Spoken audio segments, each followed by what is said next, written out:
yang berawal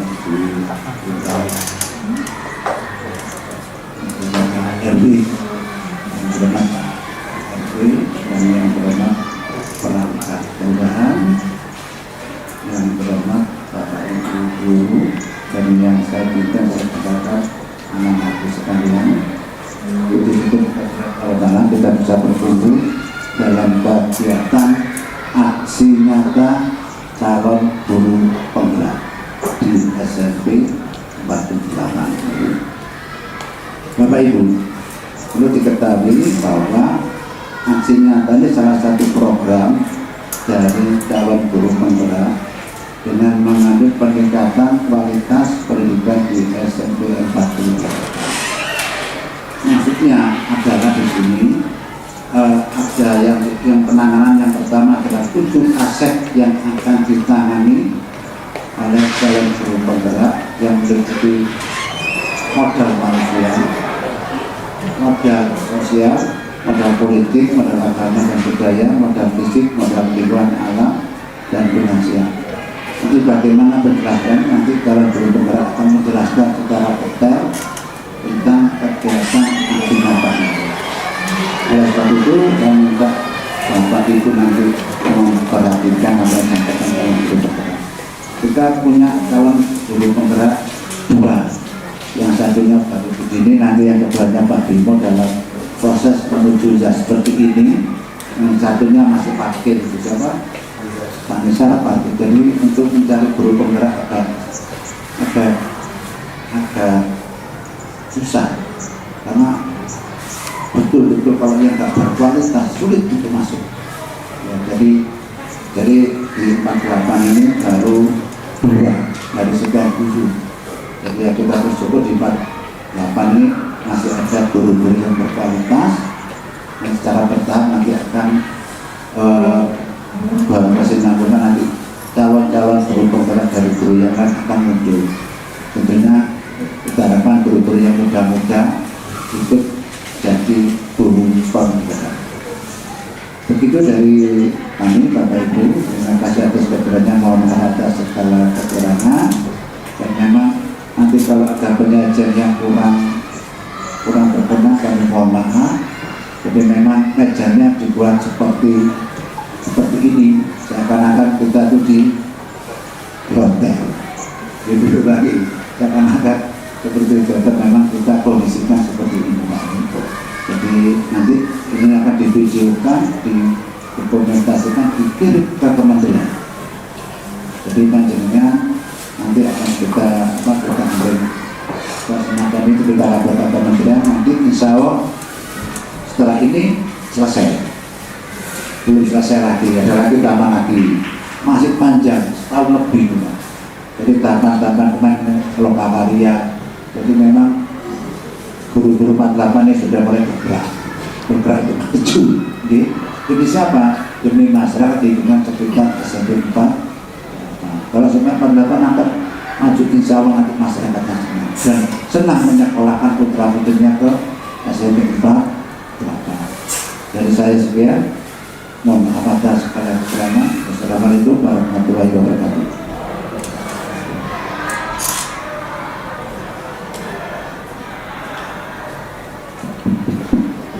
Oke, bismillahirrahmanirrahim. Assalamualaikum warahmatullahi wabarakatuh. Yang saya hormati Bapak Kepala Sekolah, Bapak Ketua RW 8 beserta RT-nya, Ibu Kasih Kesra Kelurahan Yagerejo, dan pastinya Ibu calon guru penggerak begitu ya, dan seluruh undangan yang hadir pada hari ini. Alhamdulillahirrahmanirrahim, kami dari pihak kelurahan maupun teman-teman RW dilibatkan untuk kegiatan ini karena kegiatan ini memang hal yang baru ya. Sudah berapa tahun ini guru penggerak? Sudah 2 tahun? Sudah 2 tahunan ini ya, berarti ya. Karena sebelumnya kan di calon kepala sekolah ya. Sebelumnya saya memang di Badan Kepegawaian dan Diklat, saya Kasubdi Diklat sebelumnya, jadi saya sedikit tahu terkait dengan perekrutan calon kepala sekolah. Jadi di tahun 2019 adalah tahun terakhir gitu ya, saya mengadakan diklat calon kepala sekolah yang bekerja sama dengan LP2KS, LPMP dan Kemendikbud begitu.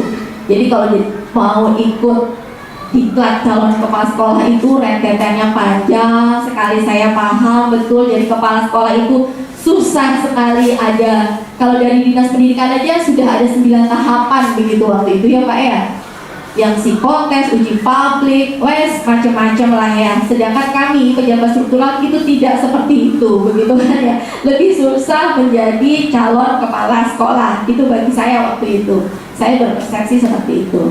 Nah sekarang diganti dengan calon guru penggerak. Penggerak ini kan berarti bisa menggerakkan segala aspek yang harus dibenahi itu apa saja sih. Nah kalau tidak didukung oleh pimpinan atau kepala sekolah di satu wilayahnya, peserta diklat itu pastinya sangat kesulitan ya kan. Pimpinan belum tentu loh mau tahu kan begitu. Nah dengan dukungan Bapak Kepala Sekolah semoga nantinya calon guru penggerak ini bisa lulus gitu ya Pak ya. Alhamdulillah, bismillah ya Pak ya, bismillah ya Bu ya, amin ya. Karena memang dari pemerintah Kota Surabaya itu sangat membutuhkan sekali yang namanya kepala sekolah, pengawas dan penilik. Itu banyak sekali yang dibutuhkan. Nah, untuk kita mendapat pegawai yang sangat kompeten, butuhlah diklat-diklat. Itu pasti semakin berkembang, semakin tahun itu semakin berkembang karena perubahan zaman yang begitu cepat dan kebutuhannya seperti apa kan begitu ya. Mungkin kalau sekarang ada pembimbingnya ya Bu ya, ada pembimbingnya ya. Alhamdulillah, semoga semuanya mendapatkan nilai yang baik, yang memuaskan, yang dicita-citakan oleh jenengan juga dapat terwujud begitu ya. Pendidikan di Kota Surabaya ini semakin lama semakin baik. Bantulah kami dari pihak kelurahan juga begitu Bu. Monggo kalau dibutuhkan data, misalnya data berapa sih penduduk yang ada di sekitar wilayah Kelurahan Kagerejo, di sekitar wilayah SMP 48 itu berapa, kami siap membantunya. Gitu Bu. Itu saja mungkin dari saya. Selamat, sukses. Semoga lancar semuanya dan dimudahkan. Wassalamualaikum warahmatullahi wabarakatuh.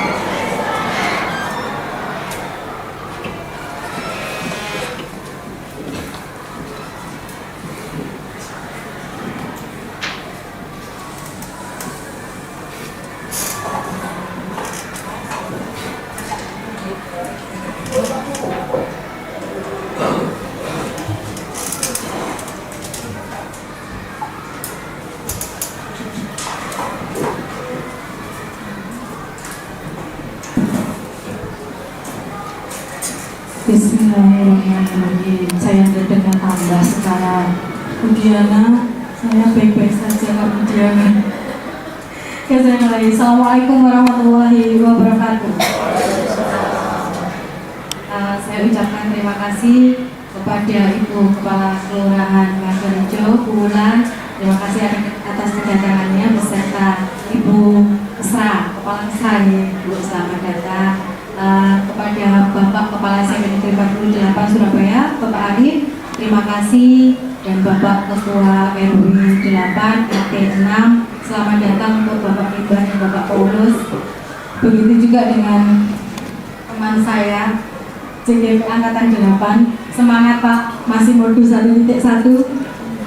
Ibu Staf, Ibu Sasil, orang tua, perwakilan Bu Wiriana dan Bu Nurul dari SD, Bu Nani beserta teman, lalu ada kebetulan Bu Diana, pendamping praktek saya, kebetulan bisa hadir, tidak ada pendampingan individu. Selamat datang Bu Diana, terima kasih atas kehadirannya.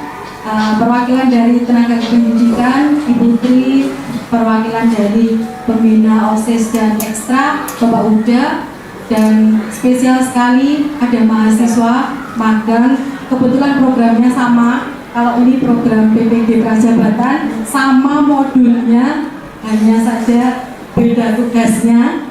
Lalu selamat datang Mbak Silvi, dan untuk anak-anakku perwakilan dari OSIS ada Nabila, ada Fabira dan Hafiz, terima kasih sekali. Dan tentunya rekan sejawat saya ada Pak Topan, Bu Dia, dan Bu Fadila, dan teman-teman yang ada di belakang, teman-teman guru. Dan saya ucapkan terima kasih juga untuk Bu Mary sebagai notulen saya. Alhamdulillah, puji syukur kehadirat Tuhan Yang Maha Esa, karena pada hari ini saya bisa melaksanakan aksi nyata saya modul 3.2 selama perjalanan saya menjadi CGP dimulai dari bulan Oktober 2022. Jadi sampai sekarang saya tidak mau menghitung sudah berapa bulan. Dan alhamdulillahnya kemarin adalah jimit saya terakhir dengan instruktur kami yang setara nasional. Kalau untuk fasilitator berakhir di hari Selasa malam minggu kemarin. Terima kasih sekali atas dukungannya kepada Bapak Arif, sangat mendukung sekali dalam proses saya menjadi seorang CGP, baru CGP di saya Bapak Ibu. Jadi masih panjang sekali. Saya masih butuh bimbingan dari Bu Lura juga. Nanti jangan bosan-bosan beserta jajarannya kalau wah 48 lagi nemui saya lagi ya. Ini saya. Dalam aksi nyata saya hari ini Bapak Ibu, memang di modul 3.2, jadi modulnya itu jumlahnya 10. Jadi modulnya itu sebenarnya hanya 3 Bapak Ibu yang belum diketahui. Modulnya itu modul 1, modul 2, modul 3. Tapi tidak enaknya modulnya berantak pinak. Modul 1 ada 1.1 sampai 1.4. Modul 2 ada 3 modul, 2.1 sampai 2.3. Modul 3 ini ada 3 modul, 3.1 sampai 3.3. Nah ini adalah modul saya yang 3.2. Nanti 3.3 itu masih belum. Ya, untuk yang 3.2 adalah pemimpin dalam pengelolaan sumber daya. Next, Bu Mary. Nah, sebelumnya Bapak Ibu kalau Bu Lura, mungkin Pak Arif dan Bapak Ibu semuanya sudah kenal dengan yang namanya calon guru penggerak. Nanti lulus C-nya hilang jadi DP, guru penggerak. Nah, kalau teman-teman saya itu melesetnya CGP itu calon guru musik, pusing sekali. Kita harus kejar-kejaran dengan jimit, jamnya jimit itu kadang-kadang kita juga jimit itu 6:30 sampai jam 9 malam. Kadang-kadang budiannya itu sampai ya sedikit tahu anak-anaknya itu ya agak gini-gini kalau disuruh jimit malam-malam. Nanti besok tugasnya sudah harus dipresentasikan, sudah harus dikumpulkan, yaitu kegiatan kami. Nah, guru penggerak itu sebenarnya adalah seorang pemimpin pembelajaran. Jadi tidak semua guru penggerak itu menjadi seorang kepala sekolah, tapi syarat mutlak untuk menjadi kepala sekolah dan pengawas sekolah memang harus lulus guru penggerak. Tapi mutlaknya sesuai dengan nilai dan peran guru penggerak, kami itu adalah pemimpin pembelajaran. Harapannya Mas Menteri, kami itu bisa menggerakkan, karena sebagai seorang guru penggerak kami tidak bisa bekerja sendiri. Jadi kami nanti kerjanya secara kolaborasi. Kenapa hari ini Bapak Ibu semua hadir di sini? Karena elemen dari modul 3 itu adalah sudah kita sebagai pemimpin itu sudah terjun ke dalam masyarakat. Jadi sudah tidak bisa lagi kolaborasi. Kalau modul 1 itu yang sekarang Pak Bimo baru jalan itu hanya teori tentang Yajar Dewantoro, nilai dan peran sebagai guru penggerak. Nanti ada visi guru penggerak, terakhir budaya positif. Nah, kalau sudah di modul 3 ini adalah modul pungkasan yang harus kami selesaikan di tahap akhir, itu sudah berhubungan dengan masyarakat. Lalu guru penggerak ini nanti perannya kita akan menggerakkan komunitas belajar. Jadi sampai sekarang banyak Bapak Ibu guru penggerak itu sudah terlibat dalam IKN, komunitas Merdeka Belajar. Itu sudah secara otomatis Bapak Ibu kami terlibat di dalamnya. Lalu bisa juga menjadi pengajar praktik seperti Bu Diana yang nanti akan mendampingi para CGP mulai dari awal loka karya 0, loka 0 sampai nanti lulus di loka 7 panen raya. Lalu mendorong peningkatan kepemimpinan murid di sekolah, karena zaman sekolah sekarang seperti yang diketahui Bapak Ibu, kita itu memprioritaskan student agency. Apa atau yang dalam bahasa Indonesia bisa kita sebut dengan kepemimpinan murid. Jadi sekarang bukan guru yang memimpin di dalam kelas, tapi murid itu sendiri yang harus menentukan mau belajarnya seperti apa, prosesnya bagaimana, hasilnya dalam bentuk apa. Itu anak-anak sendiri sudah dibebaskan, mau nge-vlog, mau presentasi, yang suka menulis ya nulis-nulis aja, yang suka menyanyi nanti bisa membuat puisi dalam bentuk lagu, boleh. Nah itu memang tuntutannya bergerak di situ. Lalu membuka ruang diskusi positif dan ruang kolaborasi antara guru dan pemangku seperti sekarang ini. Lalu menjadi pemimpin pembelajaran yang mendorong well-being atau keselamatan dan kemerdekaan anak bagi ekosistem pendidikan di sekolah. Next. Nah, ini Bapak Ibu, jadi selama mulai Oktober 2022 sampai nanti insya Allah bulan Juli 2023, saya selalu didampingi, dan ini kalau teman-teman saya di ruang guru pasti protes, dalam fotonya jujur Bu, dari semua foto sudah saya pilih hanya satu yang pantas dilihat, foto saya maksudnya. Ini pertama fasilitator kami Bapak Krisdianto, beliaunya dari Sumber Malang, pengawas SMK. Lalu ada pendamping saya Ibu Diana Sapitri, selamat pagi Ibu, dari Sekesal Surabaya, yang mendampingi saya selama pendidikan, satu kelas 5 orang itu setiap lokakarya dan pendampingan individu. Nanti Bu Diana yang akan menilai kami. Lalu ada saya Diana Sinugrawati, saya CGP Angkatan 7, yang kebetulan dulu kita bersama-sama tesnya, saya dan teman-teman di 48, tidak tahu kenapa kok yang nyantol saya sendiri. Di Angkatan 8 juga banyak teman-teman yang tes, tidak tahu kenapa juga Pak Bimo yang nyantol, yang satunya Pak Nizar tadi masih parkir karena jumlahnya banyak ya Pak Bimo, jadi nanti diikutkan ke Angkatan 9. Semangat teman-teman untuk ikut CGP selanjutnya.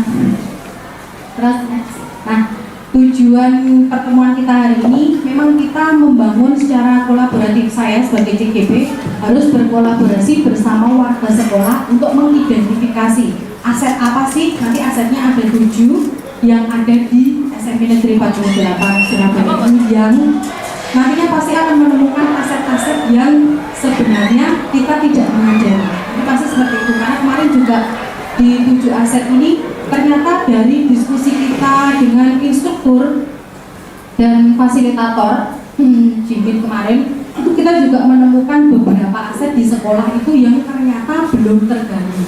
So next, nah, lalu ini ada pertanyaan pamungkas dari LMS. Menurut Bapak Ibu, saudara dan saudari, anak-anakku, bagaimana kondisi pendidikan di daerah kita saat ini? Bagaimana sih pendidikan di sekolah kita saat ini atau di daerah kita saat ini? Monggo mungkin Pak Bimo sebagai CGP ada yang mau disampaikan? Ya, terima kasih. Assalamualaikum warahmatullahi wabarakatuh. Mungkin sambil berdiri ya Bu. Ya, baik, yang terhormat Ibu Lurah Nagarjo ya, kemudian Kepala Sekolah SMP 48, Bapak Ahmad Arif dan para undangan semuanya. Menurut saya pendidikan di daerah kita saat ini sudah mengalami banyak perubahan. Tentunya beda dengan pendidikan kita zaman kita semuanya, atau yang paling rendah zamannya Mbak mahasiswa PPL lah, mungkin sudah sedikit berbeda dan ada perubahan. Walaupun mungkin perubahan memang belum besar. Cuman yang jadi pertanyaan mungkin dalam diri kami selaku guru yang langsung terjun ke lapangan, mungkin berbeda dengan Bapak Ibu mungkin seperti yang di luar memantau kami, mungkin sekolah dalam keadaan yang oke, baik dan semuanya. Memang kondisi pendidikan sudah secara perjalanannya sudah mengalami peningkatan dan cukup signifikan, apalagi saat ini kita harus menerapkan filosofi KHD yang mana benar-benar kita harus menghamba pada anak. Saya sempat kaget di situ, mengikuti awal CGP, menghamba.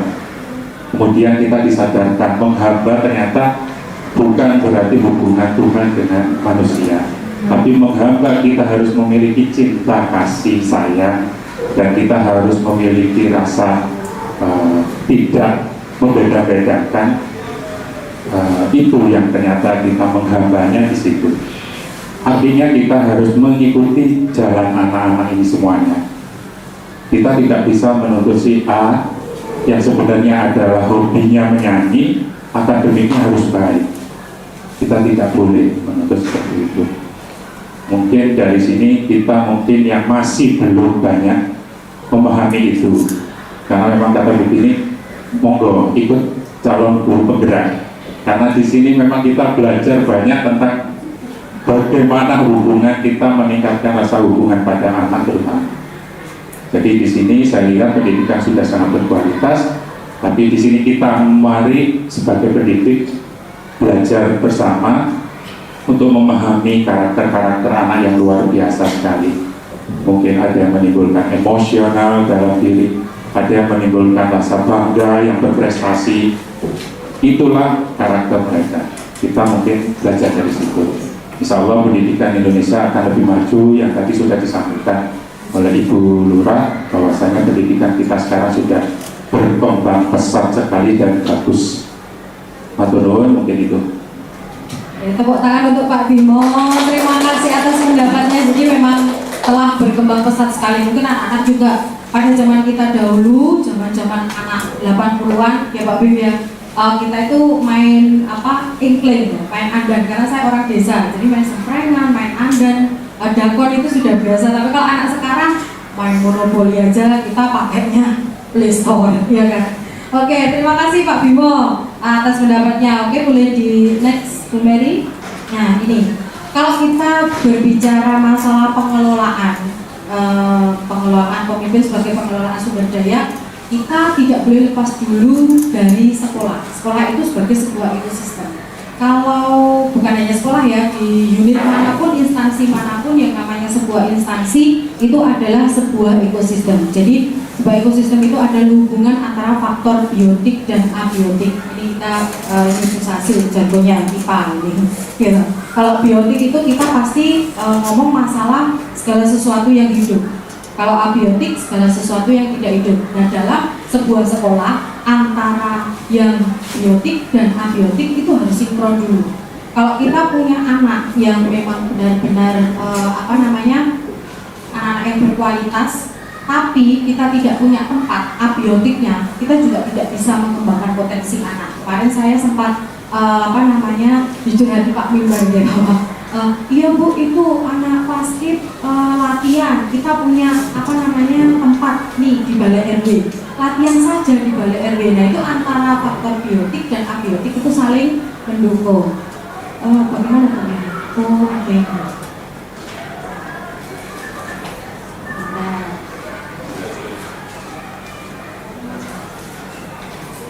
Nah ini, itu adalah sekolah sebagai sebuah ekosistem. Next, Bu Mary. Ini Bapak Ibu dan anak-anakku, saya punya pertanyaan. Ini kita ngomong masalah kapal pesiar. Kita akan keliling nanti ya Pak Bimo ya, sebagai seorang CGP dalam angan-angan kita harus keliling naik kapal pesiar bersama, ini adalah penumpang semuanya. Jadi anggap aja sebuah kapal pesiar itu mengangkut 1.200 orang, terdiri dari 300 kru kapal dan 10 ABK-nya, sehingga total penumpang kapal itu ada 1.510 orang. Nah pertanyaannya, dari penumpang tersebut itu ada yang berasal dari Indonesia, kan kita berasal dari Indonesia, wilayah Ngarjo ya kan, salah satu penumpang 1.200 ini tadi. Lalu ada yang berasal dari Brasil. Ya, saya sama Pak Bimo pernah ya Pak Bimo ke Brasil ya, Brasil dalam mimpi. Ada yang dari Argentina. Kapal pesiar ini akan bergerak menuju Indonesia. Nah, dari Amerika Selatan mau ke Indonesia. Nah, di saat perjalanan, kapal pesiar ini ternyata menabrak gunung es di Alaska. Nah, lalu, di manakah para korban akan dimakamkan? Nah itu pertanyaannya. Ayo monggo, siapa yang mau menjawab ini? Yang mau siswa? Oh iya ya, dari tadi belum pernah mendengar. Ayo, 1.200 orang. Nah ini siswa termasuk dalam 1.200 tadi. Kalau ini jatuh, kapal itu menabrak gunung es belum. Terus di manakah korban-korban 1.200 tambah 300 tambah 10 ini akan dimakamkan? Di mana? Diambil sesuai negaranya, Bu. Sesuai negaranya. Berarti di Alaska, dekat hanya Alaska itu dimakamkan gitu ya. Oke. Dari Nabila di negaranya. Oke, mungkin ada jawaban lain dari siswa di negaranya. Sesuai negaranya ya. Kalau orang Indonesia ya Indonesia, Brasil gitu ya. Brasil dibawa ke Brasil begitu ya Bu Lura ya. Jadi menurut Bulan dan Nabila ini kalau orang Indonesia bawa ke Indonesia, Brasil dan Argentina. Teman sejawat SD di mana? Ayo Bu Nani dan Bu siapa Bu? Bu Susi. Terima kasih Bu Dini. Kalau saya jawabnya di pemakaman. Di pemakaman ya Bu. Di negaranya. Baik itu kalau nanti menuju ke Indonesia ya di pemakaman Indonesia. Di pemakaman Kalau itu. menuju ke Alaska ya di pemakaman di Alaska itu. Oke, mungkin ada jawaban lagi. Oh iya ini dari orang tua Bu Nurul. Dari gimana Bu Nurul? Terima kasih. Ya. Itu tadi saat perjalanan mereka menabrak gunung es di Alaska. Di mana Kapalnya? ada korban. Kapalnya Menurut saya nggak ada korban di situ karena beritanya nggak jelas, jadi tidak dimakamkan, mau nggak mati. tidak dimakamkan, nggak mati. Ya, tidak dimakamkan karena beritanya tidak jelas. Jadi ya Yang menabrak saja, siapa Oh, tahu iya. kecil. Ya betul. Oke. Ada yang mati. Oke betul. Jadi ada 3 opsi jawaban. Gitu Bapak Ibu. Ada yang Bu Lura dengan Nabila tadi pokoknya ikut pulang ke negaranya sendiri-sendiri, di Indonesia. Kalau dari teman SD, Bu Nali dan Bu Susi di pemakaman. Kalau Bu Nurul tidak dimakamkan karena belum kan nabrak doang, nggak ngerti kalau sing mati apa enggak kan gitu ya. Oke, baik Bapak Ibu, next Bu Mary.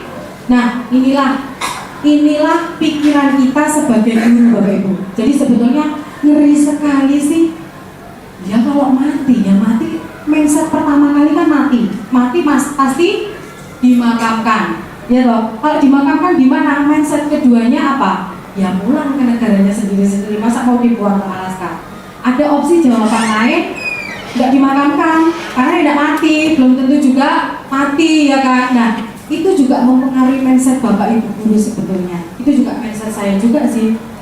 Jadi kita itu tuntutannya aset based learning. Jadi kalau untuk Bu Nurul itu berpikirnya masalah aset. Yo sih, kan perintahnya gak jelas. Lah nek iku mau sing nabrak ternyata tutup kapal iki ya opo? Lah nek kapalnya Titanic, lah ternyata ini bukan Titanic. Tapi kalau yang sudah wis mati pokoknya kubur di pemakaman. Nah, itu selalu berpikir ke defisit, kekurangan. Jadi kita itu misalnya ini lihat anak-anak di 48 itu ada gini Bu Nura, anak-anak di 48 itu pas waktu pelajarannya seni budaya besok bawa buku gambar, menggambar. Oh ya Bu siap. Besok yang dibawa buku yang lainnya di seni budaya tidak. Tapi di saat anak ini besok kita nyanyi ya, lagunya apa Bu? Sakarepmu. Bawa apa Bu? Sakarepmu. Ada beberapa anak ini yang bawanya itu orang sing panci, ada yang bawa galon. Loh kamu mau masak? Tidak Bu, ya ini alat musik saya. Nah, itu sama dengan logikanya kapal tadi. Jadi kalau selama kita itu memandang seorang anak itu selalu habisiku arahnya menang, gak bisa ngomong, pokoknya tidak diskusi mauan ngecat. Nah kita akhirnya selalu berpikiran bahwa Hafiz itu adalah anak yang diam, wis gak iso apa-apa. Padahal di JGP itu kan gak boleh, kita harus mengorek asetnya dia seperti apa. Sama kayak tadi, ngeri sekali ya kita bicara masalah pemakaman. Karena sebelah saya kebetulan sekolah komplek pemakaman SMPKB. Kalau di LMS, itu terkenal. Kalau kita rukol SMPKB, kepala sekolahnya siapa? Bu Dini. Nanti ada ketemu Pak Bimo di modul selanjutnya. Kepala sekolahnya Bu Dini dan Pak Lukman itu adalah kepala sekolah yang bermasalah di dalam LMS kami. learning management system kami. Nah, itu juga sekarang Bapak Ibu boleh diterapkan di dalam instansinya sendiri-sendiri. Setiap manusia kalau di dalam CGP, setiap orang itu selalu membawa yang namanya aset. Sekalipun dia asetnya bukan di dalam IT, misalnya kalau di Padapan ini ada Bapak Ibu guru itu yang IT ini tulu ngotek itu 11 jari, jadi kita 10, 11 yang dipakai, nggak tahu satunya. Terus itu terdengar cetok wek, nanti belum spasi. Itu ada. Nah, itu aset. Asetnya apa? Masih mau belajar untuk mendalami apa yang namanya IT. Nah, itu yang selalu kita kejar, bukan kok terus tuwek, rasanya koneko, terus salah, yowis ora sampe, terus kamu gambar koncone ae. Bukan seperti itu tuntutannya di dalam CGP. Sekalipun tidak bisa, kita harus bisa. Karena apa? Tidak ada manusia itu yang tidak bisa. Nah, itu namanya aset based learning, seperti di gambar ini. Jadi, walah, di kongkon wedok ternyata ceblok ning isor ya ompong jupu semua males aku ngene iki. Nah, sama dengan kita, waduh males aku ketemu kelas iku maneh. Tuh saya sama Pak Bimo dulu juga seperti itu ya Pak Bimo. Setelah kita tahu filosofi KHD, wah semangat 45 ya Pak Bimo. Saya nggak mau kasih singkatan lah Pak Bimo. Takut saya Pak Bimo di sini. Nah, kita harus selalu memandang seorang anak itu sebagai sesuatu aset. Memandang teman, rekan sejawat, memandang masyarakat sekitar itu sebuah aset. Nah, next Bu Mary. Nah, ini contoh-contoh aset yang ada di instansi kita semua. Baik itu teman, ya, baik itu murid, pasti ada yang keras kepala. Ya tahu, pasti ya, waduh, Pak RT itu menyuruh stafnya untuk membuat undangan. Nanti ada acara begini, ternyata tuh gak kok gini Pak, itu sih bener koyok gini, padahal formatnya sudah ditentukan. Nah, itu pasti akan mengalami seperti itu, ada hal seperti itu. Nah, padahal kita harus lihat asetnya dulu. Berarti beliaunya itu seseorang yang teguh, tidak mudah digoyahkan. Nah, kalau saya itu mudah mengembang dan mudah goyah, itu saya itu. Lalu yang kedua cerewet. Nah, ini saya kalau sama Pak Bimo itu cerewetnya Masya Allah. Pak Bimo kayaknya satu dulu waktu 1.1 aku nyatanya oh enggak Pak Bimo, yang ini saya udah gawe video, aku udah gawe ini kan Pak Pak sampai Pak Bimo itu kadang bilang cek kabutin sampai ini ngomong-ngomong loh, gak paham Pak Bimo enggak, sing alon-alon aja. Nah, sebetulnya orang-orang yang cerewet itu asetnya adalah Bapak Ibu ini, anak-anak ini itu adalah anak-anak yang mudah atau supel untuk berkomunikasi. Nah, jadi komunikasinya sangat lancar sekali. Lalu ada yang penakut. Seorang yang penakut itu adalah seorang yang sangat berhati-hati karena dia takut nanti keputusannya itu yang diambil benar apa enggak, menimbulkan keresahan banyak orang apa tidak, seperti itu. Lalu ada orang yang kaku, aku pokoknya dikongkong ini, enggak pokoknya aturannya kayak gini. Sebenarnya beliau ini adalah seseorang yang sangat tertib sesuai dengan SOP yang dijalankan. Next. Nah, ada lagi nih filosofi pendidikan KHD itu ada banyak, tapi kita mengambilnya satu. Maksud pendidikan itu adalah menuntun segala kekuatan kodrat yang ada pada anak-anak. Yang harus diingat adalah kita semua sebagai masyarakat sekolah dan warga sekolah itu adalah kita harus menuntun kodratnya anak. Jadi anak itu kodratnya bermain, apalagi untuk usia SMP. Kodratnya bermain, kita tuntun mereka bermain, tapi kita berikan mereka patokan bahwa permainan kalian itu harus nyambung dengan tujuan pembelajaran yang akan kita lalui. Nah, ini kenapa? Mencapai keselamatan dan kebahagiaan yang setinggi-tingginya, baik sebagai manusia maupun anggota masyarakat. Maksudnya seperti apa? Banyak Bapak Ibu, anak-anak itu kalau tanya 3 anak ini nanti hari ini belajar matematika, ngitung luas lingkaran, ngitung keliling balok, keliling persegi. Gayo, bu. Nah, itu mereka baru sampai setinggi-tingginya sebagai manusia. Tapi sebagai masyarakatnya belum. Coba kalau kita ngajarnya, nah, kok aku cek gak dibujuki, lek tuku tempe, bentuknya kotak, ya. Caranya itu koyok ini ya, masa saya harus ngitung kedelainya? Loh, enggak, apa aku bakal ngerti. nek tempe 2.000 panjangnya sampai ini, jadi nanti anak-anak bakal garis. Cek Bu, nanti kata guruku suruh ngitung dulu Bu, panjang kali lebarnya. Yo gak ngono, tapi mereka tahu, paham. Suruh ngitung lingkaran itu gunanya untuk apa? Nek tuku pentol milo sing gedindo, yo untuk cilik-cilik. Jadi harga 1.000 pilih yang pentol beranak, misalnya kayak ngono. Nah itu ke masyarakat. Nah betul itu Pak. Nah inilah yang sekarang itu masih digodok CGB, bagaimana mempersiapkan anak itu terjun di dalam masyarakat. Jadi teman saya 3 orang yang berjana ya dari SMK 1 itu pun juga merasa kesulitan, padahal beliau-beliaunya itu jelas kalau lulus SMK pasti bisa bekerja. Ternyata di dalam masyarakat pun juga masih banyak yang nganggur. Nah itu masih PR. Nah inilah PR-nya seorang CGB untuk merangkul Bapak Ibu semua dalam wadah yang namanya sekolah sebagai ekosistem ini tadi. Next, Bu Mary. Nah, di dalam aset tadi, berpikir secara aset itu biasa kita sebut dengan ABCD atau kalau bahasa Indonesianya PKBA, pengembangan komunitas berbasis aset. Karena kita kerjanya kolaborasi, berarti ini adalah komunitas, bukan individu. Nah, di dalam PKBA itu kerangka kerjanya dibangun dari kemampuan. Mampunya apa sih dalam sebuah komunitas ini anggota-anggotanya, lalu pengalaman yang didapat apa. Bukan berarti anggota komunitas kita yang diam aja itu tidak punya pengalaman. Dari diamnya mungkin mengamati, tapi tidak berani bertindak, seperti itu. Oh hilang lagi. Oh kesenggol. Oke. Wah Ibu Mary nyenggol aja. Ini tidak usah pegang ya Bapak Ibu sambil dinikmati. Saya kalau diskusi, gini yo, luwet kayak asli lewan.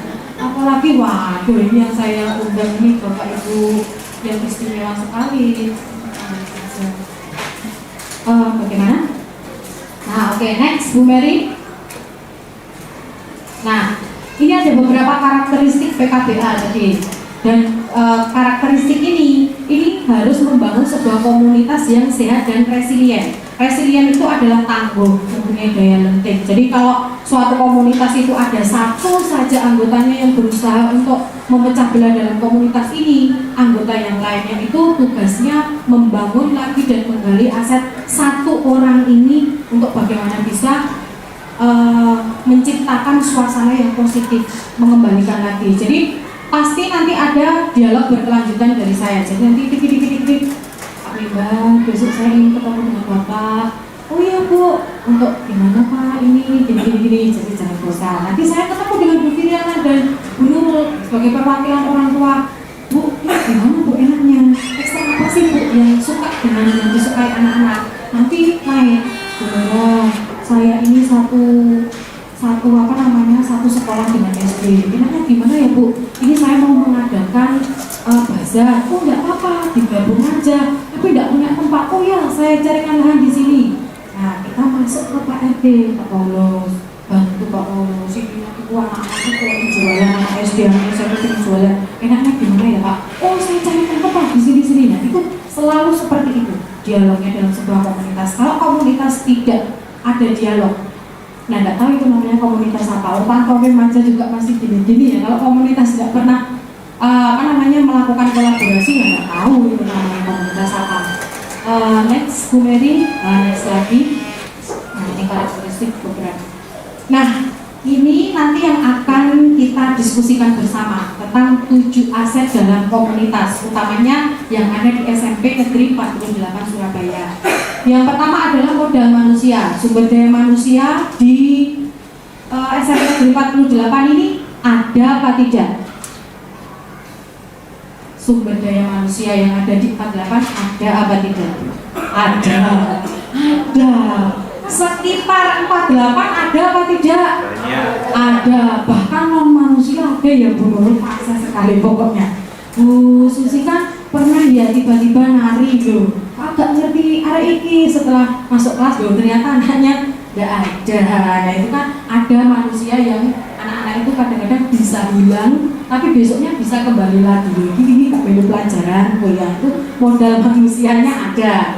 Modal sosial di dalam masyarakat ini kan ada aturan, ada norma yang berlaku. Kemarin sempat ketemu dengan Pak Mimbar, ada beberapa aturan ya Pak ya di sini, bahkan ada anak dari Mustika ya Bapak ya, datang ke sini malam-malam, cari 48 ya dulu itu ya Pak ya. Oh lewat 48 iya. Nah itu kan sebenarnya dari Mustika untuk bisa masuk ke wilayah Magel ini, apalagi di daerah sekitar Berantang ini kan juga punya aturan. Nah itu asetnya juga. Lalu ada modal politik. Kalau modal politik ada kewenangan kebijakan dari kepala sekolah. Nanti bagaimana sih seorang kepala sekolah itu punya kebijakan, punya aturan yang hubungannya dengan masyarakat luas. Makanya tadi kan Bapak Ibu monggo pinarak dulu di ruang kepala sekolah. Nah itu untuk berkenalan dengan Bapak Kepala Sekolah. Itu mungkin nanti kebijakan-kebijakan dari Bapak Kepala Sekolah itu bisa dikoordinasikan dengan masyarakat sekitar. Next, Beri. Ada juga model agama dan budaya. Kita di SMP Negeri 48 karena sekolah negeri agamanya juga plural, banyak sekali, dan ada teman kita SDN Ngagarejo juga plural ya Bu. Jadi modal agama kita punya, modal budaya itu hasil cipta dan karya kita banyak. Pak Bimo sekarang sedang menggodok budayanya kearifan lokal itu Jula-Juli, nanti yang akan dimasukkan dalam sebuah pembelajaran. Kalau saya kearifan lokalnya dulu adas, ayo dolanan, kanggo hiburan, arek Surabaya, dan itu anak-anak kreatif sekali sampai bisa menciptakan tengkling andan itu dari kardus. Jadi anak-anak itu benar-benar membawa kardus yang besar dibentuk. Itu buat apa nak? Loh ini kan disuruh Budini kemarin untuk kita main-main bersama. Tapi bermainnya tidak asal hanya bermain. Itu bermainnya ada hubungannya dengan pelajaran saya bahasa Jawa. Lalu ada modal lingkungan alam. Apa sih lingkungan alam yang ada di sekitarnya 48? Nah itu nanti yang bisa membangun itu Bapak Ibu warga setempat. Lalu next, Bu Mary. Nah, yang 7 tentunya modal finansial. 1 sampai 6 itu tidak akan terwujud jika tidak ada modal finansialnya. Jadi, ya tetap keuangan itu tetap harus ada untuk menunjang. Oke, monggo Bu Mary next. Nah, ini kalau diklik, kita saatnya sekarang berdiskusi. Jadi diskusinya ini nanti kita akan memetakan 7 aset atau modal utama untuk meningkatkan kualitas pendidikan di SMP Negeri 48 Surabaya. Misal di sini. Nah, ini nanti adanya di sini. Ini tidak mau disebut.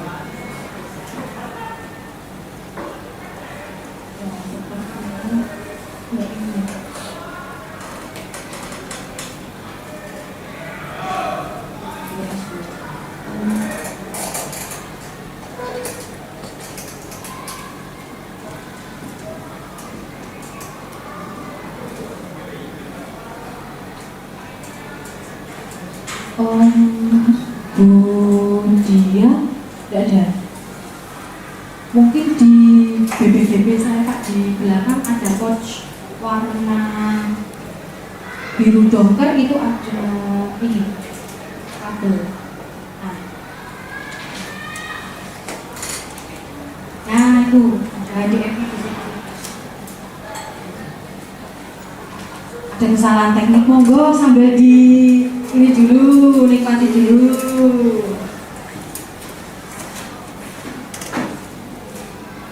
Monggo Pak Uda, barangkali ada yang ingin disampaikan sebelum kita lanjutkan untuk diskusi aset. Monggo Bapak Ibu yang ingin dikoordinasikan, anak-anakku mungkin ada yang ingin ditanyakan.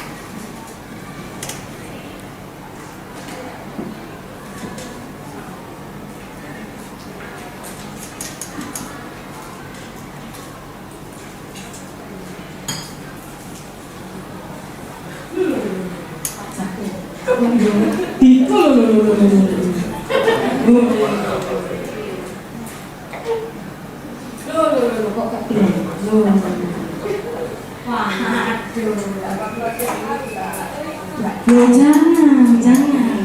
Orangnya enggak ada. Tapi enggak nyusup kok ke Alaska, alhamdulillah.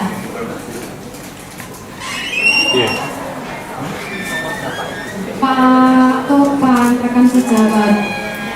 Ini kok wajah saya yang muncul, Pak, coba.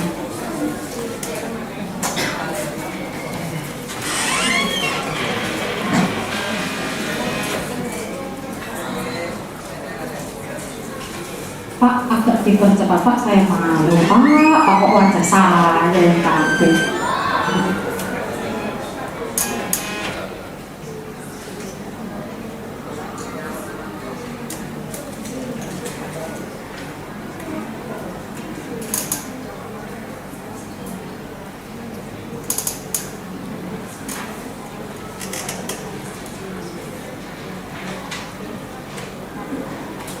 Monggo, barangkali ada yang mau disampaikan? Tidak ada? Bu Firiana, Bu Sasil, Bu Aset, siap? Ayo cepat Bu Sasil, cepat.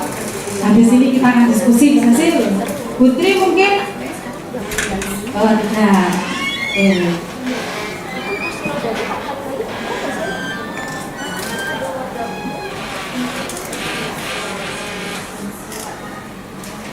Sambil saya bagikan ya, ini nanti untuk Miss Susita.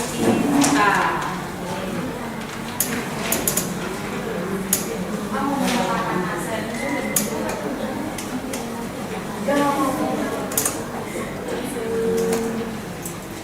Aset saya. Oke, kita diskusi aset. Asetnya apa sih? Yang sudah dibacakan.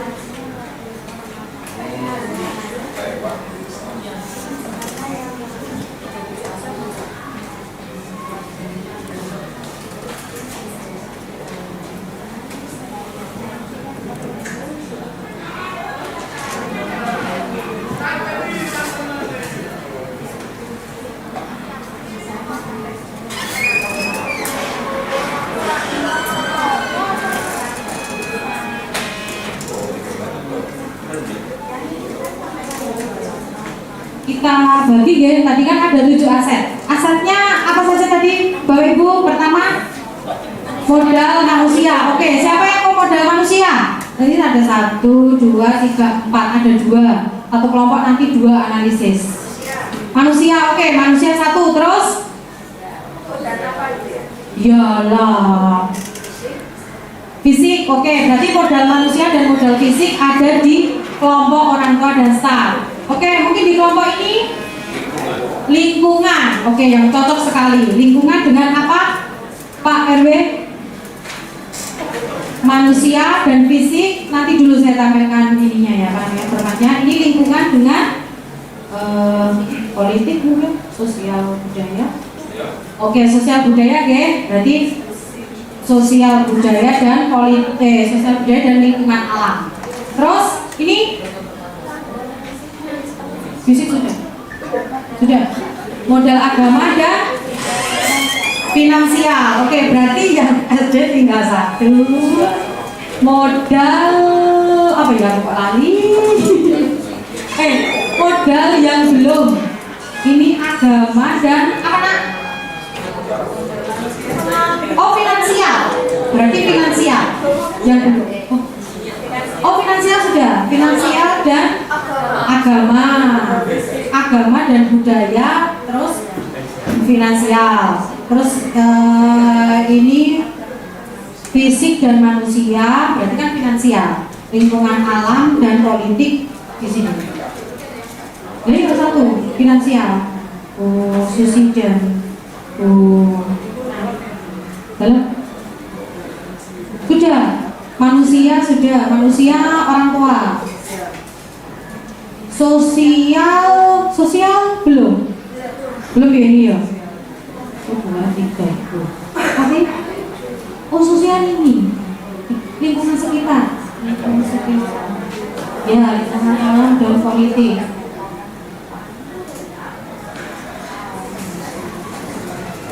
Manusia dan fisik itu Bu Nurul dan teman-teman.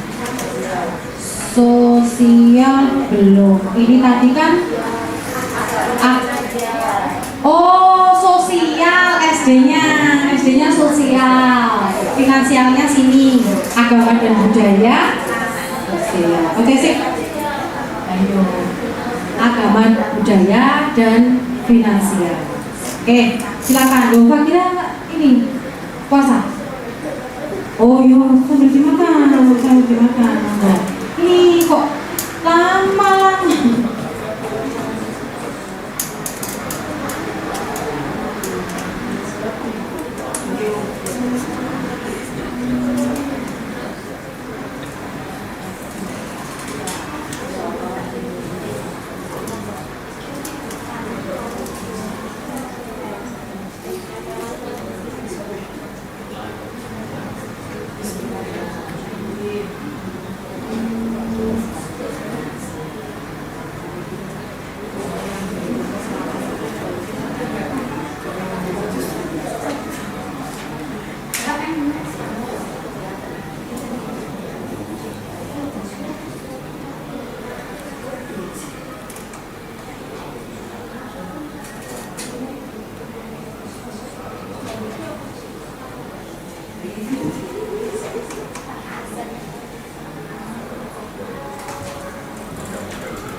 Nanti ada pemetaan aset dulu, lalu pemanfaatan aset yang tersedia di sekolah. Nanti ada aduh, kok ini lagi tuh Pak Topan.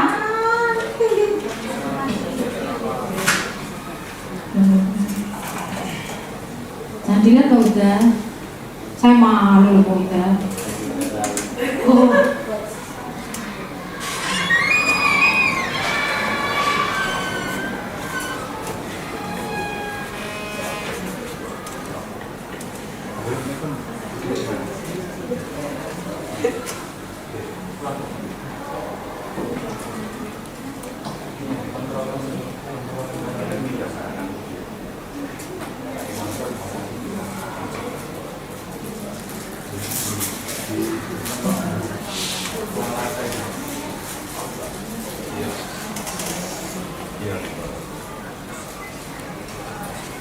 Gini, nanti ada pemetaan aset, lalu ada pemanfaatan aset yang ada di sekolah. Misalkan kalau saya itu pemetaan aset manusia, tim IT SMBN 48, misalkan. Nanti pemanfaatan asetnya sebagai operator sekolah, sebagai operator ujian, dan seperti itu. Itu monggo nanti bisa nyanyi. Alhamdulillah tidak muncul lagi ya Bu Mary. Bisa di zoom Bu Mary plusnya. Nah ini. Nah monggo nanti biar diketik Bu Mary di situ. Ini notulennya sudah saya impor ini. Dari mana Bu Mary? Manado. Oh iya dari Manado. Ini saya impor langsung dari Manado.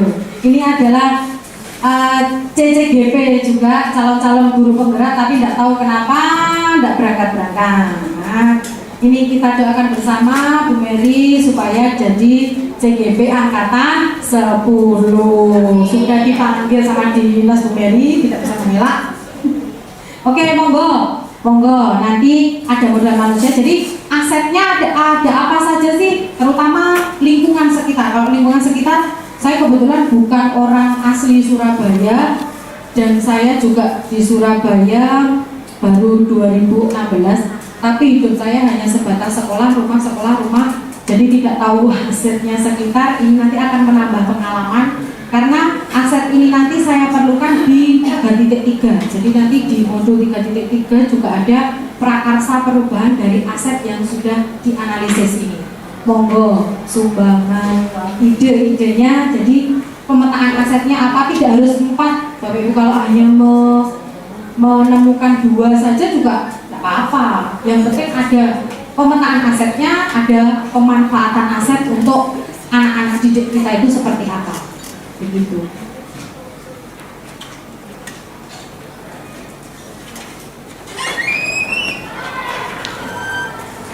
Monggo, manusia sudah mulai.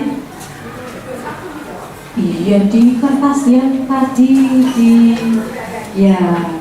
oh ya sudah ya, kita mulai Bu Mary. Untuk apa ini, manusia dulu apa? Oh iya. Oke, monggo Bu Firiana.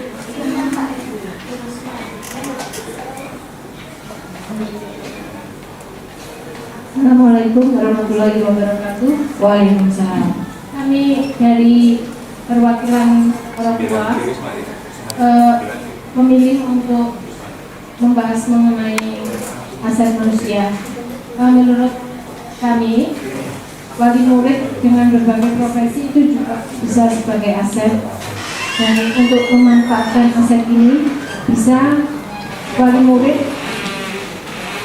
membantu untuk pembelajaran dalam, ya seperti yang saya tahu, anak-anak itu ada kegiatan yang kurikulum baru itu Bu, P5 ya. Oke. Misalkan mereka memilih seperti anak saya itu kan ada kewirausahaan. Nah, dari wali murid yang memiliki berbagai profesi ini, kita bisa bekerja sama dengan sekolah untuk memberikan ilmu. Artinya ilmu yang mereka miliki pastikan ilmu praktek yang pasti itu juga sangat bermanfaat untuk anak-anak. Nah, itu maksud saya salah satu dari aset manusia yang kita miliki. Oke, berarti dari profesi. Oke, tepuk tangan untuk Bu Firiana. Terima kasih sebagai perwakilan orang tua. Jadi sebagai narasumber ya Ibu ya. Oke kan, karena memang proyek pelajar Pancasila ini baru berlaku di kelas 7. Kelas 8, kelas 9 masih belum. Sebenarnya pertama kita juga bingung, ini apa sih maksudnya proyek ini? Ternyata anak-anak itu disuruh untuk praktek, jadi benar-benar terjun di lapangan. Seperti yang saya bawa kemarin, beberapa anak yang sekarang kelas 7 itu mungkin putra Pak Umar mengalami tiba-tiba belanja semua di pasar. Itu salah satu memanfaatkan skill mereka dan profesi wali murid. Ternyata pinter Pak anak-anak. Uang 50.000 pulang ke rumah bisa buat es buah, mujair, apa itu? Mujair penyet, terus tempe, tahu. Loh, kok pinter? Iya Bu, ini tadi saya beli di orang tuanya ini. Ya masa uang 50.000 dapat anggur, melon, utuh, pepaya, kos keren. Iya Bu, saya tadi sini. Nah itu kan salah satu pemanfaatannya. Oke, monggo yang lain. Untuk modal manusia ada lagi atau satu aja? Satu saja. Oh iya, satu saja. Oke, untuk modal sosial. Monggo. Miknya Bu Sisasil. Oke, monggo dari Bu Nani dan Bu Susi sebagai teman SDN Ngagarjo. Monggo. Terima kasih Bu Dini. Kalau menurut kami modal sosial yang ada di lingkungan SMP Negeri 48, karena kita sudah bekerja sama satu lokasi, tentunya kita juga saling bekerja sama selama ini dari sejak berdirinya SMP Negeri 48 dan SDN Negeri 5. Baik mulai dari pembagian lapangan, kegiatan besar, kegiatan hari besar, kita selalu mengadakan kerjasama. Tentu saja di sini asetnya ada guru, siswa, kemudian juga ada orang tua. Saya lihat juga kita saling bekerja sama juga, dan tentunya dibantu masyarakat juga, terutama masalah pendidikan yang ada di lingkungan kita. Contohnya saja kalau SD kemarin kebetulan ada siswa yang belum, di tahun kemarin ada siswa yang belum daftar sekolah. Akhirnya Pak RT kalau tidak salah itu Pak RT mendaftarkan ke sekolah kami. Iya, kami dibantu dengan Pak RT juga. Begitu pula juga dengan 48. Terima kasih Bu. Ya, berarti lebih ke hubungan gitu ya. Berarti hubungan ketua RT dengan pihak sekolah. Mungkin ada lagi Bu Nani, Bu Susi? Sudah, oke cukup. Modal politik, monggo, untuk kelompok masyarakat sekitar sekolah. Monggo, yang Pak Ibar atau siapa?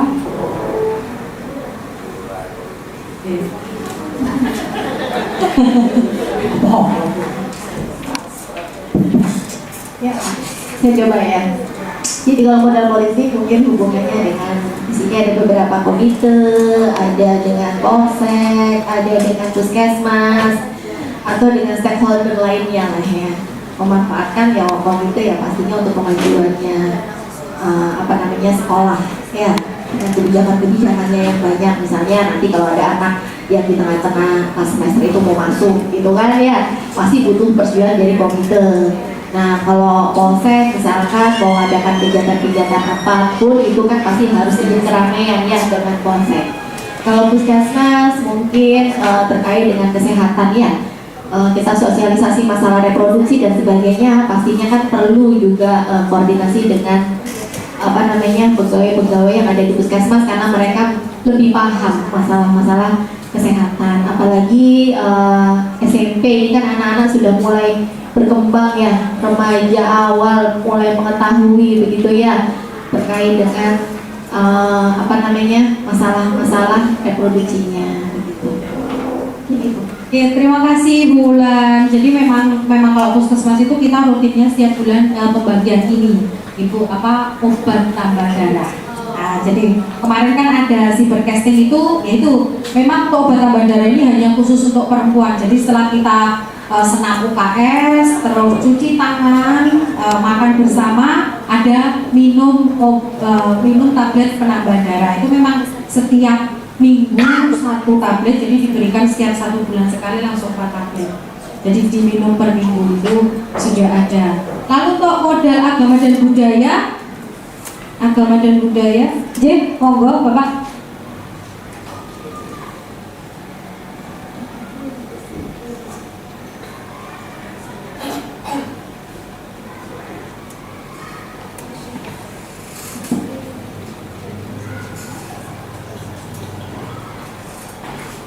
Assalamualaikum warahmatullahi wabarakatuh.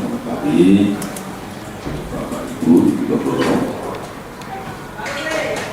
kita ngomong soal modal agama dan budaya. Saya tekankan pada budaya. Budaya itu pengaruhnya sangat besar. Contoh budaya lingkup 48 dengan RW 8. Beda dengan lingkup sekolah di mana ada di perumahan. Budayanya akan berbeda. Hasilnya masyarakat itu berbeda. Jadi saya perlu menekankan dalam hal ini adalah etika dan moral untuk mencapai budaya di lingkup kita ini sangat perlu. Ini masa kecil ya, saya bilang masa kecil. 48 ini pada waktu kecil itu sebutannya namanya anak-anak sekolah kuburan. Sekolah kuburan, iya. Saya kecil di sini, gitu. Bangun 48 ini dulu kan SD Impres. Jadi kalau dibuat olok-olokan itu sekolah kuburan. Zaman sampai akhirnya sekarang istimewanya itu apa? SMP 48 sudah hampir selevel dengan SMP 12. Percaya enggak? Belum. Saya percaya. Udah Bapak malah ada. Maksudnya selevel ini apa? Ketika di angkatan saya SMP 12, untuk masuk SMP 12 luar biasa. Susahnya bukan main. Tapi sekarang jatuh ke anak saya berpikir pemerintah aja programnya seperti ini. Anak ini harus saya tuntut seperti apa? Udahlah, kita ikut aja program pemerintah, zonasi. Rumahmu dekat dengan 48. Iya ya, kita tak usah badan, kayak gue rasa punya jemput dari sekolah belakang. Itu dari pemahaman anak saya. Nah, saya ini kan juga punya teman komite di SMP 12. Bukan sekarang SMP 2 nggak ikuti kita dulu. Sekarang tuh anaknya susah. Sampai Pak Marjuki buat mantan-mantan guru saya itu angkat tangan. Sampai segitu ya. Ya udah saya jadi tentara. Masuk ke kita apa? Kualitas yang selama ini saya nilai, yang dulu waktu kecil disebut sekolah kuburan, sekarang itu mulai terkikis. mungkin dari peninggalan guru-guru yang lama itu kadang-kadang malu kan saya sering lihat SMP itu kata ruang pergaulan ini gimana? Lama-lama sih ini hilang, pelan-pelan hilang karena generasinya berubah ini, berubah hasil dari etika dan budaya tadi kemungkinan. Saya kan juga sekarang sudah besar, sudah menjadi orang tua, sudah bisa bicara dengan anak. Anda sekolah ibaratnya untuk mencapai dua yang matang pada saatnya itu. Setelah masa adil balik di SD, Anda sekarang mulai untuk menjadi dewasa, untuk menjadi siap petik dua itu. Coba hitung ya. SMP 3 tahun, SMA 3 tahun, setelah itu kuliah 4 tahun. Sudah jelas ini. 10 tahun Anda dibutuhkan untuk menjadi seorang yang matang. Harapan setiap orang tua anaknya adalah menjadi anak yang sukses. Anda anak satu-satunya adalah harta dan besar ayah. Saya bilang gitu kalau sama anak saya. Tolong jaga diri 10 tahun ini untuk menjadi anak yang sukses dan berguna. Jangan sampai ketika di 4 atau 5 tahun Anda sudah jadi. Ini kan banyak ini. Seperti peristiwa kemarin yang gudang peluru, apa itu? Karena orang tua ini mungkin loh, tidak beri sampai ke situ. Bisanya cuma ojo tulen, tapi dia nggak ngerti apa yang proses ke 10 tahun ini. Nanti kalau bekerja itu dibutuhkan waktu paling tidak 3 tahun. Nah, jadi anak ini saya beri modal itu, saya bilang, kamu sekarang sedang belajar menjadi seorang anak yang bebas. Belajar tidak sekolah, dipakai HP segala macam. Tapi ingat, dibutuhkan waktu minimal 14 tahun untuk menjadi orang. Ini berat, harus dijaga. Ayah percaya sama kamu keluar. Ayah kasih modal kamu, modal pengertian kalau bergaul caranya begini. Jangan sampai terperosok. Ini contoh. Saya kasih contoh ini contoh. Nanti kalau ada apa-apa yang susah siapa? Gak mungkin itu yang susah pasti orang tua lagi ya gitu. Hati-hati ya nak. Di sini saya sudah menyebutkan sebab 5 sangat berpengaruh. Saya itu aja yang kita berikan. Ya. Assalamualaikum warahmatullahi wabarakatuh. Waalaikumsalam warahmatullahi wabarakatuh. Tepuk tangan untuk Pak RW yang sangat-sangat, karena kebetulan juga Pak Mimban ini adalah wali murid kelas 7E J. Jadi yang ngajar kelas 7E pasti dengan J. Oh, Rakasya, karena saya tidak ngajar kelas 7. Bu Sasil itu yang ngajar kelas 7. Ya, jadi sangat-sangat detail sekali karena memang asli Ngadelrejo asli Beratang ya Pak ikutnya ya, Beratang apa Prukas itu Pak. Jadi paham sekali dengan kemajuan dan perkembangan, perubahan, bahkan sampai perubahan yang terjadi di sekolah kita. Mungkin sebelum ini berdiri pun juga Bapak sudah paham sekali. Iya. Untuk selanjutnya model fisik mungkin ada agama dan budaya lagi yang ditambahkan. Oh ya, model apa? Oh ya, model agama dan budaya.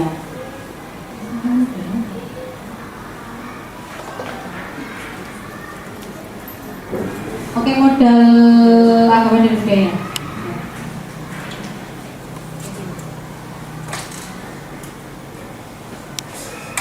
Terima kasih untuk ini.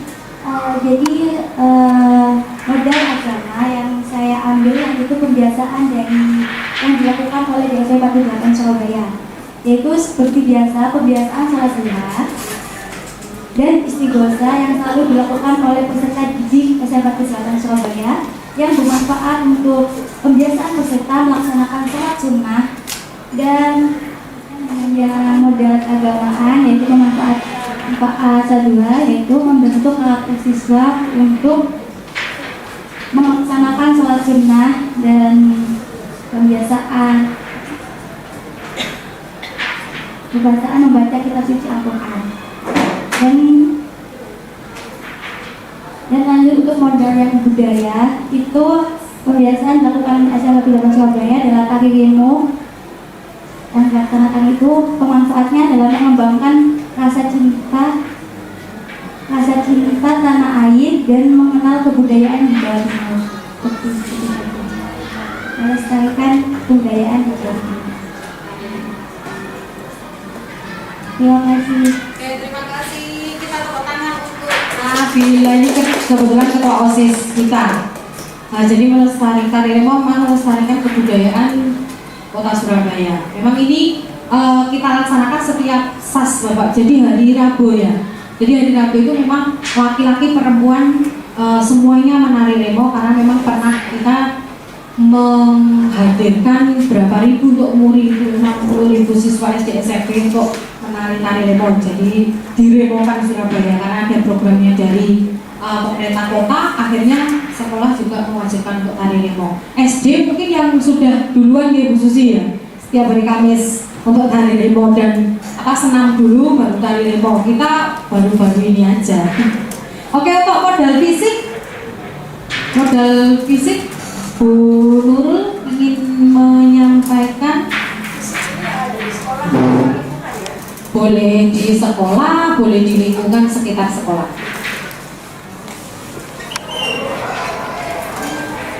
Kalau di sekolah kita lihat gedungnya sudah megah ya, sudah bagus, sudah layak. Walaupun vokalnya sepertinya kurang, karena anak saya pernah mengalami masuk siap.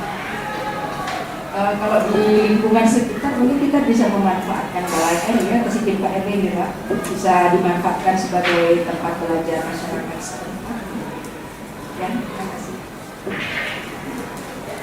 Terima kasih Bu Nurul, kita tepuk tangan untuk Bu Nurul. Jadi memang balai RW ini kita masih belum ya Bapak ya, kalau untuk sini ya.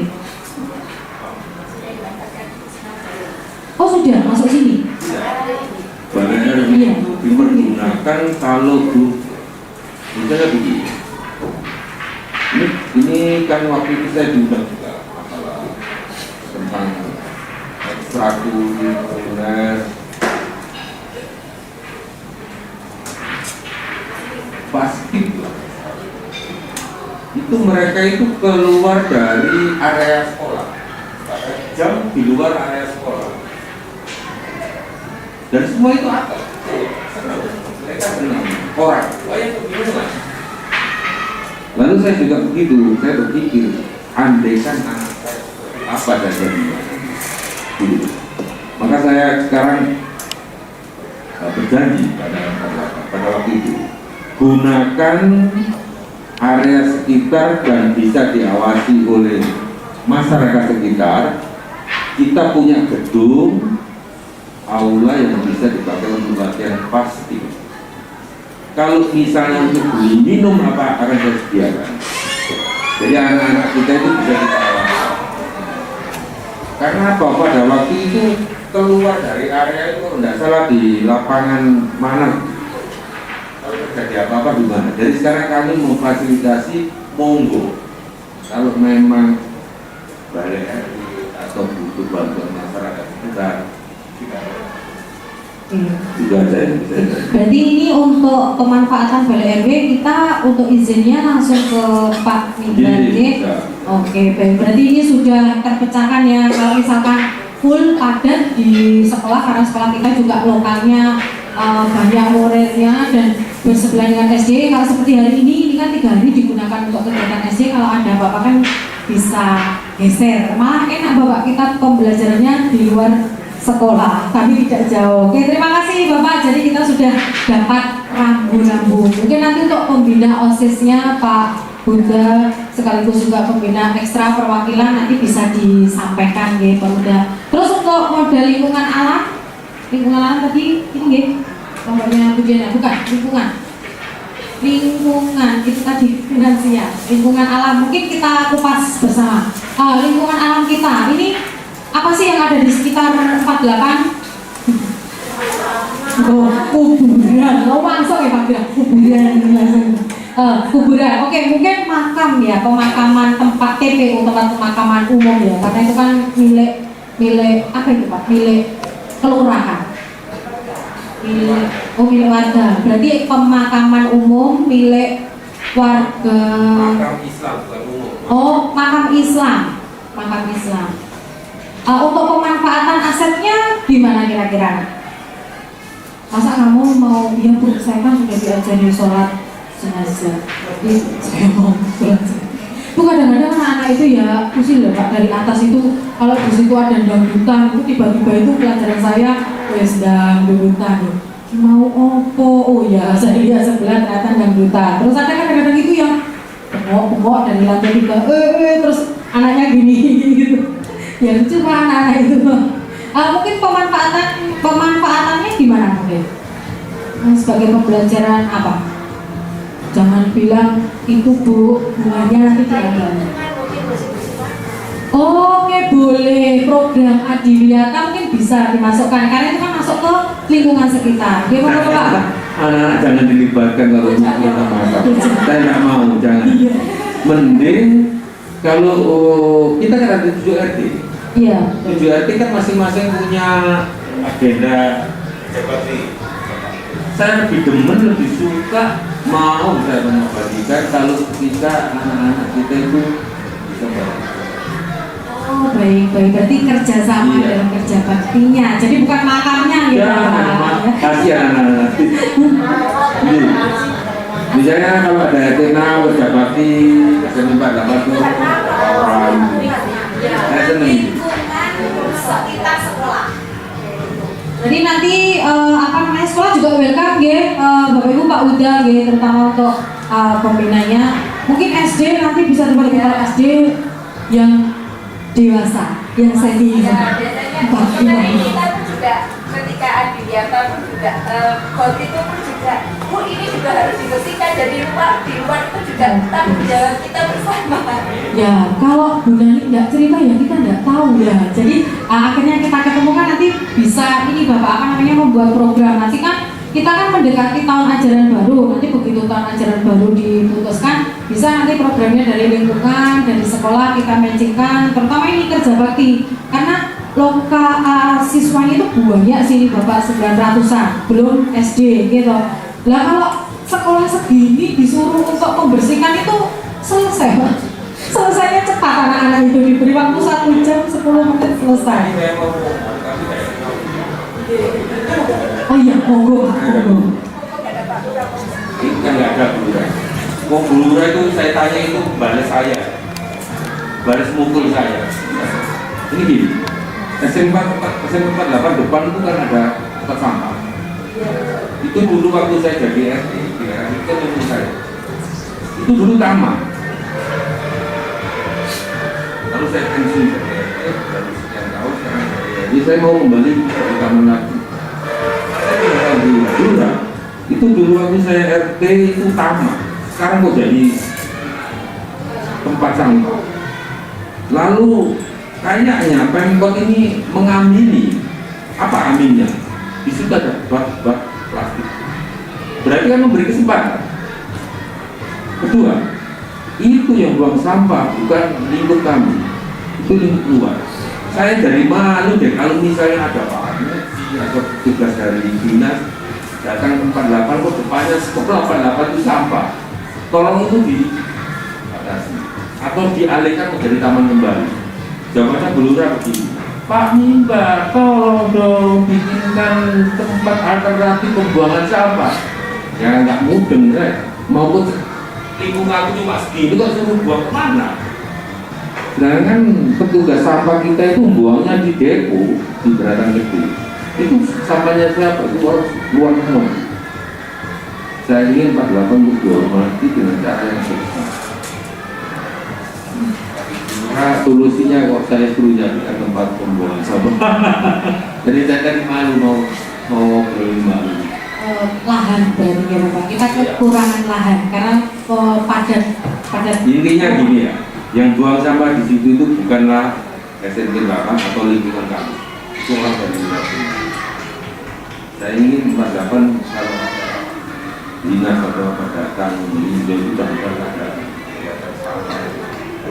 gimana cara. Mungkin kalau ada ide keterlibatan dari SMI 48 untuk kita menjaga, saya akan senang sekali dari.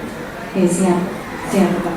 Berarti ini kan sudah difasilitasi ya. Akhirnya nanti kita punya beberapa program yang tidak hanya Jumat bersih, tapi Jumat bersihnya totalitas sambil menggerakkan komunitas dengan masyarakat sekitar. Oke, modal finansial, ayo modal finansial ini.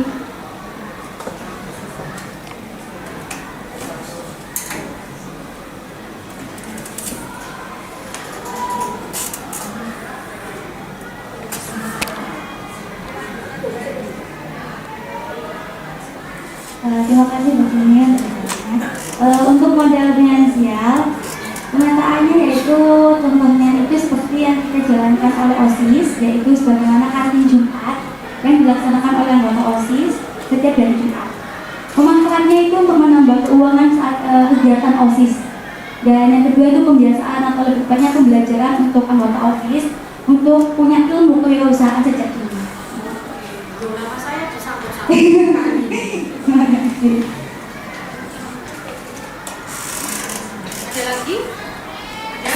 Oke, sudah, berarti kita sudah 7 modal sudah terpenuhi. Kewirausahaan. Nah, ini kita review lagi Bu Mary ke atas. Jadi ini nanti yang akan kita gunakan untuk diskusi selanjutnya, modul 3.3. Oh, ada lagi tambahan Bu Firiana? Saya ingin menambahkan Oh, lingkungan Bu Mary. Bagaimana kalau kita memasukkan pasar itu Bu, itu kita nggak bisa sebagai aset lingkungan juga, dan itu sebagai media pembelajaran yang bagus menurut saya untuk anak-anak. Misalkan mereka belajar tentang bagaimana jual beli, terus memilih sayuran yang baik, misalkan buah yang baik, terus kemudian kehidupan sosial para pedagang yang ada di situ bisa juga untuk sebagai mengarang dan sebagainya, dan melihat lingkungan pasar secara langsung. Mereka akan bisa belajar tentang bagaimana kerasnya kehidupan pembeli ya, penjual ya, dan yang ada di situ gitu. Oke, terima kasih Bu Firiana. Jadi pasar ya, sebenarnya sih banyak nggak ya pasar karena kita dekat dengan taman. Tapi kita kendalanya itu kadang pembelajaran di luar sekolah itu ya Bu ya. Bapak Ibu guru itu kan kesulitan kalau pembelajaran di luar sekolah itu bagaimana guruin anaknya. Sedangkan gurunya cuma satu, anaknya satu kelas 39 sampai 42. Kalau di SD berapa Bu? 28, gurunya satu, cewek juga ya kan. Kita perempuan kalau mau ngajak ke Batang, ke kebun bibit atau ke kita lihat gimana sih flora fauna, jadi sebenarnya aset kita tuh banyak sekali ya. Hanya saja kita bingung untuk pemanfaatannya. Kalau kita ngeculnya anak-anak di pasar Batang, pasar burung, pasar burung, terus di pasar bunga, itu kita juga bingung nanti handle anaknya gimana. Kalau pasar bunga kan kecil-kecil nanti diinjak-injak, waduh ya. Kalau ini kan ada, sementara kalau sekolah kita itu sebenarnya pemanfaatannya yang paling ini tuh bisa jadi kebun binatang ini, karena di situ ada tikus, kucing. Nah itu sebetulnya kucing itu kan pemanfaatannya itu kan biasanya lucu ya Bu ya, tapi kalau kucingnya nggak bisa dipelihara, nah itu yang susah. Itu sering sekali loh Bu. Jadi kucing itu PW kucing di SMP Negeri 48 itu banyak sekali. Jadi kadang hari ini tuh datang 2-3 hari, seminggu, nanti hilang. Senin itu ada lagi ikut upacara loh, tiba-tiba kok ada yang upacara. Nah sama Bu, kita sampai lantai 3 juga pernah ya, itu karena dari SD lulus ke SMP, masih satu akal gitu. Jadi ini sudah terbentuk hasil diskusi kita, pemetaan 7 aset modal utama. Kita modalnya banyak sekali, asetnya banyak sekali, tapi kita memang masih belum bisa memaksimalkan untuk pemanfaatannya. Mungkin setelah ini kita bisa memaksimalkannya, karena ini tadi Pak RW sudah membuka, ayo kita kerja bakti bersama. Karena kalau kerja bakti lingkupnya hanya sekolah ini masih sangat kecil sekali, siswanya banyak, bingung yang harus dibersihkan. Oke, terima kasih Bapak Ibu semua. Ini sudah selesai hasil diskusinya. Mungkin dari diskusi kita hari ini ada yang perlu ditambahkan untuk pemetaan 7 aset. Ada yang mungkin perlu disampaikan dari Bapak Ibu guru, dari pendamping praktek, dari Bapak Ibu perwakilan, dan Bapak Ketua RW dan Ketua RT. Mungkin ada yang perlu disampaikan? Sudah cukup. Oke, terima kasih sekali. Diskusi kita hari ini gayeng sekali, tidak terasa sampai jam 11. Jadi 2 jam yang sudah berlalu. Terima kasih atas kehadirannya Bapak, Ibu-ibu dan anak-anakku semua. Terima kasih atas bantuannya. Mohon maaf apabila yang saya sampaikan ada kesalahan. Mohon maaf juga apabila dalam penjamuan kami sangat-sangat kurang. Saya akhiri. Assalamualaikum warahmatullahi wabarakatuh. Selamat siang Bapak Ibu dan salam bahagia. Tepuk tangan untuk semuanya.